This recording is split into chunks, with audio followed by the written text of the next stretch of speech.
Hello dears, welcome to our channel. നമുക്കിന്നൊരു നാടൻ താറാവ് കറി ഉണ്ടാക്കിയാലോ. ഞാൻ താറാവൊക്കെ നന്നായിട്ട് വൃത്തിയാക്കി വെച്ചിട്ടുണ്ട്. പിന്നെ നമ്മൾ കൊച്ചുള്ളി, സവാള, പച്ചമുളക്, കറിവേപ്പില, പിന്നെ ഞാനാണെങ്കിൽ വെളുത്തുള്ളിയും ഇഞ്ചിയും ചതച്ചിട്ടാണ് വെച്ചേക്കുന്നത്. നിങ്ങൾക്ക് അല്ലാതെ പേസ്റ്റ് ആക്കിയിട്ടും ഉപയോഗിക്കാം.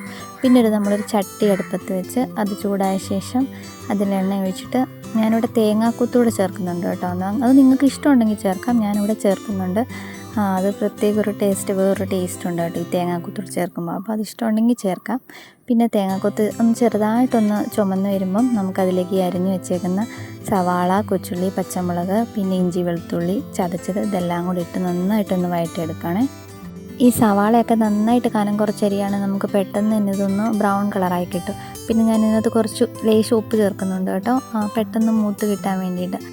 ഇപ്പം നമ്മുടെ സവാളയൊക്കെ ഒന്ന് വഴണ്ട് വന്നിട്ടുണ്ട്. ഇതിലേക്ക് ഞാൻ കുറച്ച് മഞ്ഞൾപ്പൊടി ചേർക്കുന്നുണ്ട്. ഇനി നമുക്ക് ബാക്കി പൊടികളൂടെ ചേർത്ത് കൊടുക്കാം. ഞാനിവിടെ കാശ്മീരി മുളക് പൊടിയാണ് എടുക്കുന്നത്. കാശ്മീരി മുളക് പൊടി, പിന്നെ നമ്മുടെ മീറ്റ് മസാല ഉണ്ടല്ലോ, അതാണ് ഞാനിവിടെ എടുക്കുന്നത്.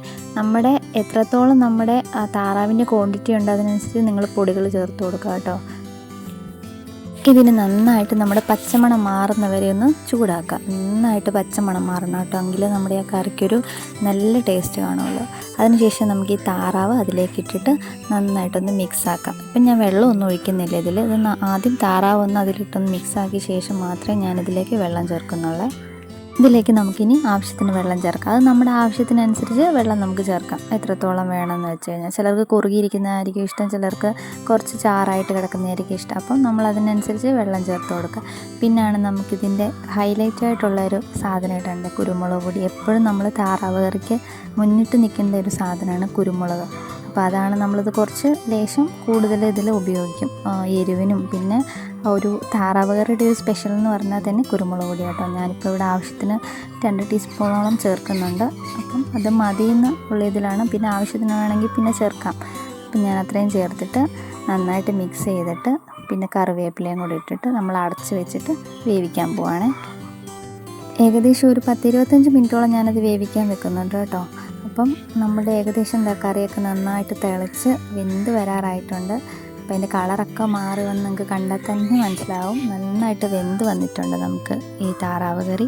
അതിനുശേഷം ഞാനൊന്ന് കടുക് താളിച്ചൊഴിക്കുന്നുണ്ട്. അതും ഒരു ഹൈലൈറ്റ് ആട്ടോ, അതൊരു പ്രത്യേക ടേസ്റ്റാണ്. അപ്പോൾ ഇത്രയേ ഉള്ളൂ നമ്മുടെ താറാവ് കറി. നമ്മുടെ താറാവ് കറി ഇവിടെ റെഡി ആയിട്ടുണ്ട്. അപ്പോൾ എല്ലാവരും ഒന്ന് ട്രൈ ചെയ്ത് നോക്കണേ. അപ്പോൾ വീഡിയോ ഇഷ്ടമായെങ്കിൽ സബ്സ്ക്രൈബ് ചെയ്യുക, ലൈക്ക് ചെയ്യുക, ഷെയർ ചെയ്യുക. അടുത്തൊരു വീഡിയോ ആയിട്ട് കാണുന്നവരെ ബൈ.